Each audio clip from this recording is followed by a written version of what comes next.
என்னை கலங்க வைத்தது. அவர்களின் மிரட்டலுக்கு அவள் அடிபணிவாளா? என் வார்த்தைகளைக் கவனி. பாலத்தின் அடியில் சடலத்தை போலீசார் கண்டுபிடித்தனர். அவள் உற்சாகமாக உணர்கிறாள். இவற்றையெல்லாம் ஆங்கிலத்தில் சொல்வது எப்படி என பார்க்கலாம். என்னை கலங்க வைத்தது. It flustered me. It flustered me.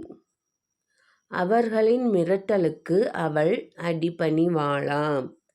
Will she succumb to their threat? Will she succumb to their threat?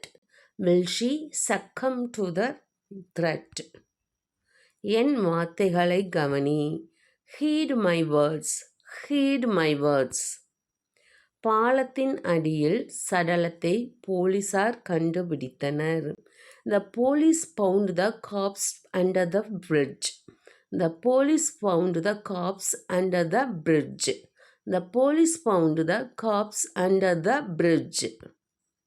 அவள் உற்சாகமாக உணர்கிறாள்.